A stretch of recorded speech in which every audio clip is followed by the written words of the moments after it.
Operação hoje da Polícia Civil do Ministério Público na Cidade de Deus. Você tá vendo a chegada dos agentes, sabe pra quê? O objetivo é tentar prender um suspeito no envolvimento da morte. Lembra dos médicos num quiosque na Barra da Tijuca? Jackson Silva, mas todos os envolvidos não tinham sido mortos, justamente pela facção. Horas depois, onde os corpos foram encontrados, tinha gente viva ainda que participou do crime? Boa tarde pra você. Oi, Isabelle Benito, boa tarde a todos. Mais 2 alvos são procurados, Isabelle Benito. Daqui a pouco eu volto contando detalhes, porque houve troca de tiros e um morador foi baleado, Isabelle Benito. Daqui a pouco você vai ver os detalhes dessa operação, quem é esse procurado aí, a troca de tiros que aconteceu, todos os detalhes com o Jackson Silva, que tá num lugar meio diferente ali. Daqui a pouco eu vou perguntar pra ele. A gente vai ao vivo com o Jackson Silva, que está na DH. Primeiro que me surpreendeu, né, Jackson? Eu ainda não tinha...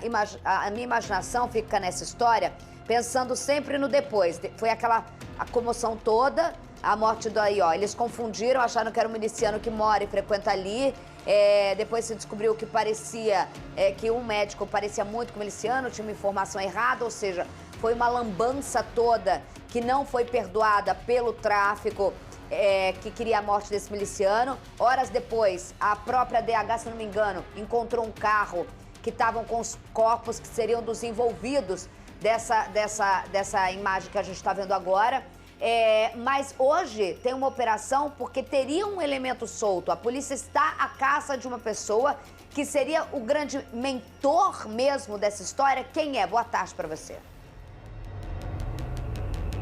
Oi, Isabelle Benito, boa tarde mais uma vez. Estou Leandro Teixeira, está ao meu lado, ele é o responsável pela investigação. Mas antes, quero fazer 2 perguntas para ele, para a gente tentar, resolver como é que funcionou essa investigação. Então, o primeiro vai sobre o Giovanni Oliveira. Doutor, quem era o Giovanni Oliveira? Parabéns pela sua ação de hoje. Obrigado, boa tarde. Então, o Giovanni, ele é um dos envolvidos na morte dos médicos. Qual foi o papel dele nesse caso?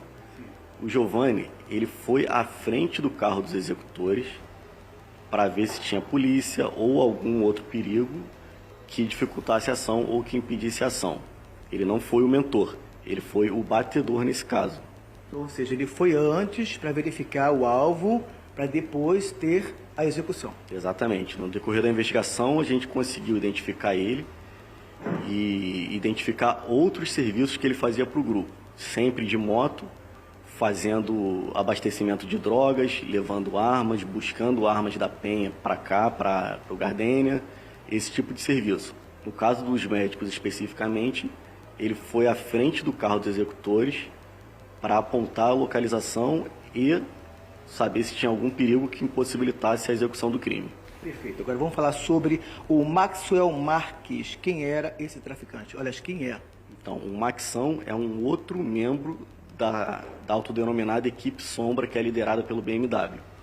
O Maxão, ele não aparece diretamente no homicídio dos médicos, mas ele tem 3 mandados de prisão por outros homicídios praticados pelo mesmo grupo, inclusive com o BMW. Então, assim, ele aparece na investigação no momento em que, em momentos anteriores à morte, ele fez um monitoramento do quiosque com outros indivíduos, onde eles pretendiam matar o Tylon em outra situação, que não aconteceu por problemas durante a tentativa ali, durante a ação criminosa. Eles entenderam que não era o momento oportuno e não participaram da ação. No caso dos médicos específicos, o papel dele, ele entra indiretamente. Inclusive, quando a gente descobriu que o BMW tentava passar a localização para alguém, era para uma ação. Inclusive, no decorrer da investigação, a gente conseguiu conversas dele com o BMW, falando sobre o crime, onde ele diz que se tivesse atendido a ligação, ele seria executado como os demais foram, porque ele iria participar e também iria atirar. Isabelle, desculpa fazer as 2 perguntas, eu sei que você gosta de um bate-bola, mas é para entender um pouco esse quebra-cabeças, tá? O doutor está à sua disposição. Não, é importante, Jackson, porque realmente fazer doutor, para fazer essas ponderações, porque a gente fica pensando no caso do Maxão, que ele não estava, por isso ele não foi morto, mas me confunde o primeiro, que é o alvo aí de vocês. Por quê? Qual a razão dos outros serem mortos, né? Porque horas depois a DH encontrou um carro, para quem não lembra, com todos os que seriam envolvidos, que teriam errado, tanto que acabou matando. Aqui, na época, eu não lembro qual era o delegado, acho que era o Carregosa que estava, Carlos Augusto Doutor, que falou o seguinte: Isabelle, não está me parecendo uma execução planejada. Primeiro que os caras param o carro, são afobados, voltam, entram, o carro aparece na imagem. Qualquer execução de milícia, por exemplo, que nunca se imaginaria nem um tráfico na orla em frente a um hotel de luxo ali, seria o carro atrás, o cara chegaria bem quieto, sozinho, friamente. Carregosa cantou essa bola. Logo depois se viu que era mesmo, que eles se confundiam, algo que foi meio desastroso, e depois eles foram encontrados mortos. Por que que esses estariam vivos? Eu quero só entender essa história. Então, Isabelle, boa tarde, Carlos Augusto. Logo após o crime, foram mortos 3 dos executores e o Lesk, que seria o responsável pela ordem direta de matar. Esses 3 executores, eles foram mortos porque eles participaram ativamente dos disparos. No decorrer da investigação, a gente identificou também o Elias Militão, que era o condutor do veículo. Ele não foi morto também pelo Comando Vermelho. Ele foi morto depois, em uma tentativa de roubo, onde ele se acidentou com moto e morreu. Então, assim, nesse primeiro momento, eles executaram justamente os 3 executores e o Lesk, que seria o mandante direto. O BMW, que também tem participação, o GL, que também está preso, e o Giovanni, eles não foram mortos pelos executores, pela cúpula do Comando Vermelho, justamente porque não efetuaram disparos. A ideia deles é essa. Só teria a participação direta quem efetuou o disparo e quem deu a ordem. É como se fosse um critério de individualização de conduta do crime, só que para sentenciar a morte de vagabundo, Carlos Augusto. Esse BMW aí, salvo engano, ele é Juan Malta, né? Salvo engano o nome dele. Esse cara é um dos puxadores de guerra do Comando Vermelho, Isabelle. Esse cara que participou das tomadas de Tijuquinha, Morro do Banco, que essa guerra que a gente está vendo ali, parte da Muzema, Rio das Pedras. De fato, a equipe que participou da execução não era a equipe mais experiente. O próprio BMW, ele tinha o hábito de participar ativamente nas execuções, e o Maxão. Eles seriam os mais experientes. Provavelmente, por não ter conseguido contato com o Maxão, ele não participou. O BMW, tudo indica que ele estava baleado na época do crime, decorrente de outra invasão, também não participou diretamente, o que fez com que o grupo tivesse que acionar pessoas menos experientes para participar desse ato. Por isso, a análise do Carregosa, que seriam pessoas menos preparadas. A Carregosa falou logo em seguida mesmo. O Jackson quer dar só uma informação. Nossa, eu lembro que a gente estava aqui, meu Deus, por que será? A gente está fazendo, por isso que é bom ter os delegados aqui, sabe, doutores? O Carlos é o mais antigo, está há quase mais de 10 anos, porque na hora eu me lembro que eu falei, gente, execução, o que será? A gente tentava linkar médicos que estavam num congresso, a gente sempre tentando falar aqui sobre a vítima. Mas você lembra das combinações? Então, mas olha só, mas depois aí o Carregosa falou assim, para tudo, isso tinha acontecido à noite, o Jackson vai lembrar.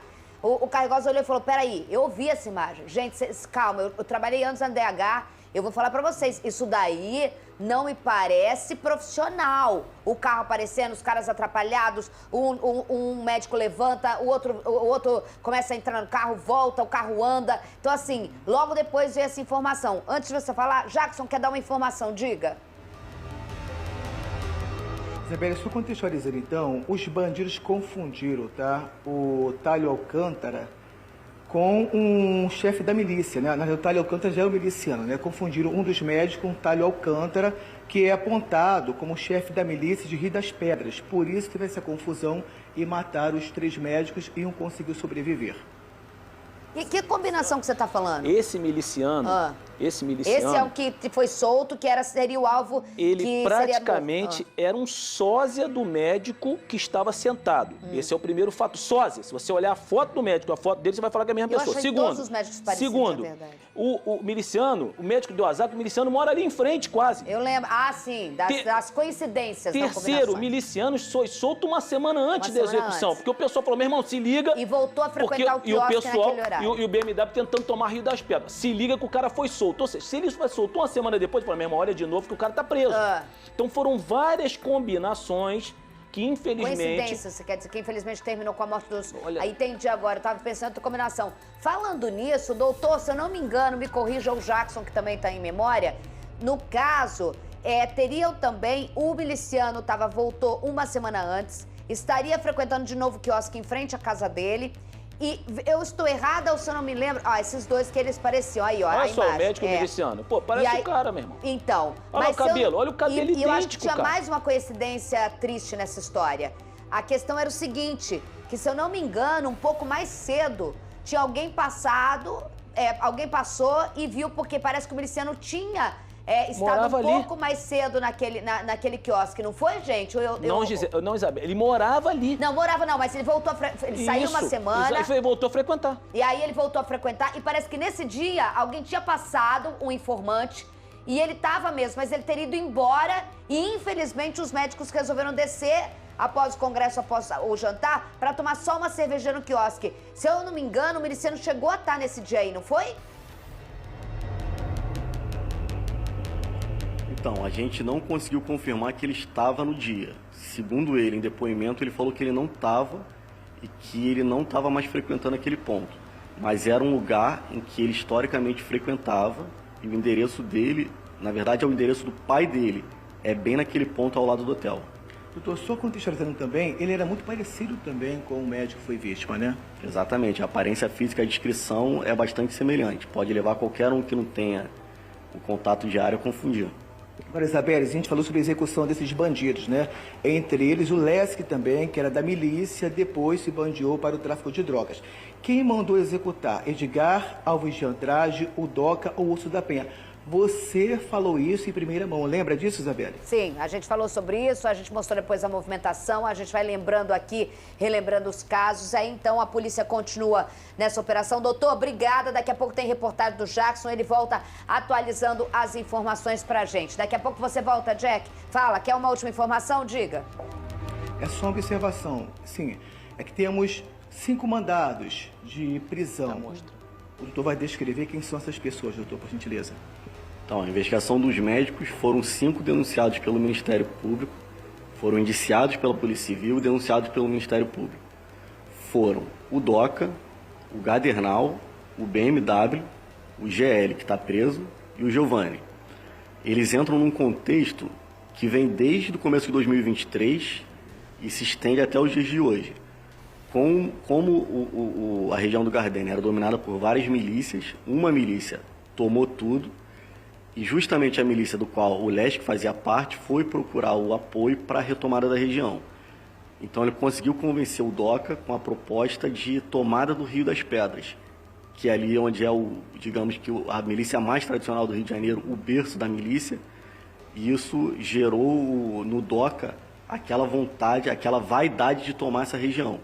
Então, a partir do começo de 2023, final de 2022 e 2023, que começaram diversos homicídios decorrentes dessa expansão do Comando Vermelho, com o Doca fornecendo arma, fornecendo droga, fornecendo homens, fornecendo carro, ou seja, toda a infraestrutura para essa tomada. Tanto que, como o Carlos Alberto falou anteriormente, todas as comunidades do entorno foram tomadas pelo Comando Vermelho. Em Vargem Grande, no Recreio, e todo aquele eixo ali da Tijuquinha, Muzema, o Comando Vermelho tomou. E para isso, o Doca está ciente de que milicianos e outras pessoas seriam mortos. E mesmo assim, ele incentivou, inclusive dando bonificação de acordo com a hierarquia do miliciano morto. Então, assim, o papel dele nessa guerra está muito bem comprovado, com ele incentivando esse tipo de ação. Ele assume todas as mortes e ele incentiva que elas aconteçam. Caraca! Isabelle Benito. Caraca, doutor, bancou... Trabalho bonito, hein? Que trabalho, hein? Porque você, pra falar isso, a polícia não acha, assim como o jornalismo, tem que ter prova. Você pode achar, mas para você falar e para você trazer uma reportagem, você precisa de elementos probatórios para a polícia. No caso do jornalismo, provas, né? É isso. Doutor, obrigada pelas informações, parabéns pela investigação no inquérito. Tá aí a polícia fazendo, daqui a pouco volta a reportagem, daqui a pouco o Jackson tem mais informações. Reportagem agora completa com o Jackson Silva. Rodou. Um morador foi atingido durante uma troca de tiros entre traficantes e agentes da tropa de elite da Polícia Civil. O helicóptero alvejou o cara e A sorte dele que foi só no pé. Imagina se tivesse matado o cara. Meu Deus. Ele foi levado para uma unidade hospitalar da região.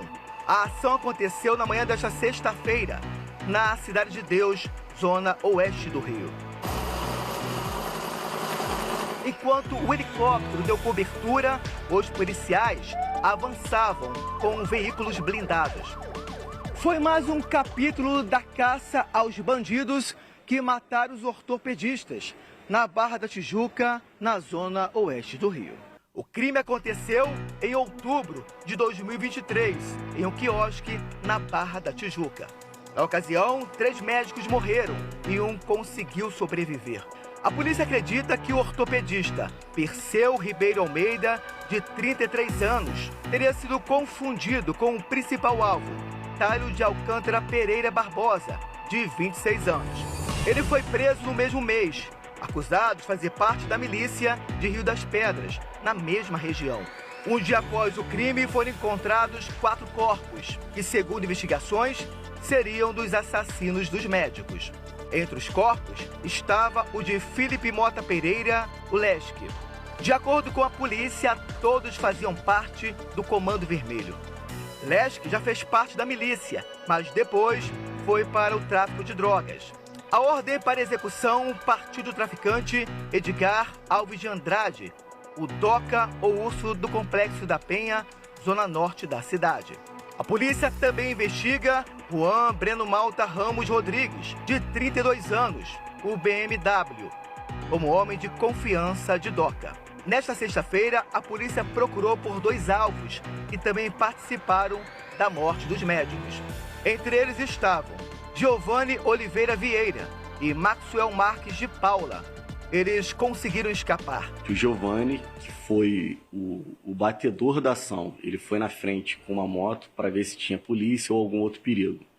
Então hoje ele era o alvo principal e um alvo secundário foi o Maxão, que ele não estava diretamente envolvido nesses homicídios, mas ele é um membro importante desse grupo e ele é envolvido em diversos outros homicídios. Também houve mandados de busca e apreensão. Armas e drogas foram apreendidas. Conseguimos apreender bastante coisa, bastante droga, apreendemos um fuzil e vamos continuar nessas operações até pegar todos os envolvidos. Deixa eu ver se tem essa apreensão aí, não. O Jackson Silva volta atualizando as informações pra gente mais uma vez. Boa tarde, Jack. Oi, Isabelle Benito, boa tarde mais uma vez. Isabelle, a polícia já investiga se o Giovanni e Maxwell estão no Complexo da Penha. Eu só quero enfatizar, Isabelle, que o DOCA, segundo as investigações, estava ciente de tudo, inclusive também sobre a execução dos médicos. A polícia também diz que o Gadernal e o BMW também estão envolvidos em todos os esquemas. Eu volto contigo, Isabelle Benito. Carlos Augusto Nogueira. Como é que vai matar sem falar com ele? Esquece, isso aí é a ordem de cima. Se matar sem falar com ele, esquece. Isso aí não tem como não estar envolvido. Para mim, não tem como estar envolvido. E outra coisa, Isabelle, tiro de helicóptero no pé, eu nunca vi. Eu tenho meu direito também de duvidar. Eu acabei de falar isso pro Maurício aqui. Eu tenho meu direito de duvidar. É óbvio assim, pode acontecer. Essa imagem é triste e tudo mais. Mas assim, eu também falei a mesma coisa. Quem sou eu? A perícia que tem que fazer tal. Mas o tiro de cima para baixo, só se rebateu no chão, não sei. Ricocheteou, tal, senão aquele pé não estava mais ali. Entendeu? Mas assim, numa escada, não sei, tudo pode acontecer? Tudo pode acontecer. Ali tá feito toniquete, mas é mais difícil ter sido do alto e é mais fácil ter vindo por terra, mais fácil, independentemente de onde partiu. Mas pode ter ricocheteado, mas eu nunca vi, tá? Ricocheteado, eu também pensei nisso. Então eu tenho meu direito de duvidar, entendeu? Nunca vi. Não tô falando que helicóptero é santo não, hein? Pessoal aí, não, tem gente boa e gente ruim em tudo quanto é lugar. Não estou falando que é santo, mas pela experiência de ver baleados de helicóptero, pô, esquece que isso aí veio de outro lugar, irmão. Ainda mais que vocês defendem bastante o uso do helicóptero para a segurança do próprio morador, porque cessa o tiroteio. Claro, e o tiro é para baixo, né? O tiro não é um tiro que vai e pega numa médica que está dando aula numa palestra lá na Marinha, entendeu? É um tiro que acaba no chão. sabe? E outra coisa, quando você entra pesado com muita gente, o bandido não se atreve a revidar, ele foge. Então tem menos tiroteio. Isso é uma coisa tão lógica que chega a irritar. É só quem defende vagabundo ordinário é que é contra blindado, a aeronave, a força máxima da polícia. Quando a polícia entra igual, tem briga. Quando a polícia entra grandona, não tem briga porque foge. Se não fugir é maluco, né? Isso é uma coisa básica. Jackson, o morador já está identificado, já tem informação, porque a imagem é muito forte, ver a perna dele amarrada. Agora que eu vi ali, ó, como se fosse um torniquete para evitar o sangramento. Não tem identificação ainda do morador, né? Isabela, é muito triste falar sobre isso, porque você sempre ressalta isso, né? O morador sempre é escudo dessa guerra entre traficantes, a polícia também, e até mesmo guerra entre traficantes rivais. O que a gente sabe é o seguinte, uma boa colocação do Dr. Carlos Augusto Nogueira. A gente não está defendendo a polícia. Quando faz certo, a gente defende mesmo. Só que atirou do helicóptero, atingiu a perna, é meio estranho. Mas, segundo a polícia, tá? Ela investiga de onde partiu o tiro. Graças a Deus, o morador está bem. Agora, Isabelle, infelizmente, o tráfico nunca foi bonzinho. Mas atualmente atira no morador para acabar com a operação. Principalmente se tratando dessa operação que se fala sobre os médicos assassinados. Então fica aí uma observação. Será realmente que foi bala perdida ou de fato foi o tráfico que atirou para acabar com a operação? Isabelle Benito. Jackson Silva, obrigado pelas informações e ponderamento dos últimos acontecimentos. Por isso essa mudança dinâmica quando a polícia chega, ainda mais num caso como esse, para chegar num caso específico, né? Não uma operação dentro de uma grande comunidade, tinha um alvo, né?